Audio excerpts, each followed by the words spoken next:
Hi hello అండి అందరికీ నమస్కారం అండి ఫ్రెండ్స్ మనకి ఇప్పుడిప్పుడే మరొక ఇంపార్టెంట్ అప్డేట్ అయితే రావడం జరిగిందండి. అది కూడా నగరవాసులకు బిగ్ అలర్ట్ నేటి నుంచి పవర్ కట్ అంటూ మనకు ఒక లేటెస్ట్ అప్డేట్ అయితే వచ్చిందండి. అంటే ఈ రోజు నుంచి కరెంటు కోతలు ఉంటాయని చెప్తున్నారు. అయితే ఎక్కడ ఏంటి అనేది మనం పూర్తిగా తెలుసుకుందామండి. వీడియో ఎక్కడ స్కిప్ చేయకుండా వచ్చిన ఫ్రెండ్స్ అప్పుడే మనకి పూర్తి సమాచారం అయితే అందుతుంది. ఇక లేట్ చేయకుండా వివరాలకు తెలిపోదాము.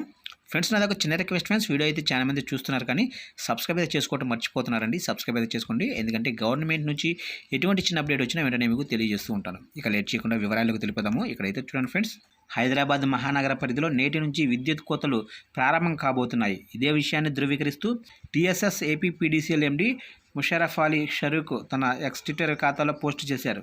అయితే హైదరాబాద్లో జనవరి 17 నుంచి ఫిబ్రవరి 10వ తేదీ వరకు కూడా ఆదివారాలు, పండుగ దినాల్లో తప్ప అన్ని రోజుల్లో సుమారు 2 గంటల పాటు విద్యుత్ కోతలు ఉంటాయని పేర్కొన్నారు. అయితే ఈ నిర్ణయం తక్షణమే అమల్లోకి వస్తుందని తెలిపారు. అయితే ఎలక్ట్రిసిటీ మెయింటెనెన్స్లో భాగంగా విద్యుత్ స్తంభాల మరమ్మత్తు, వార్షిక నిర్వహణలో భాగంగా పవర్ కట్ చేయక తప్పదని ఆయన వెల్లడించారు. పరిస్థితిని అర్థం చేసుకుని ప్రజలు అధికారులకు సహకరించాలని అసౌకర్యానికి చింతిస్తున్నట్లు టీఎస్ఎస్ఏ పీడీసీఎల్ ఎండీ ముషరఫ్ అలీ ఫరీక్ తెలిపారు. చూశారు కండి, మొత్తం మీదుగా హైదరాబాద్లో జనవరి 17 నుంచి అంటే ఈ రోజు నుంచి ఫిబ్రవరి 10 వరకు కూడా ఆదివారాలు, పండుగలు తప్ప అన్ని రోజుల్లో సుమారు 2 గంటల పాటు విద్యుత్ కోతలు ఉంటాయని అధికారులు స్పష్టంగా చెబుతున్నారు. అయితే ఈ నిర్ణయాన్ని తక్షణమే అమలుకి వస్తుందని తెలిపారు. చూశారుగా ఫ్రెండ్స్, అప్డేట్ నచ్చినట్లయితే లైక్ చేసి ఇలాంటి మరిన్ని అప్డేట్స్ కోసం ఇప్పుడే మన ఛానల్ని సబ్స్క్రైబ్ అయితే చేసి ఫాలో చేయండి ఫ్రెండ్స్.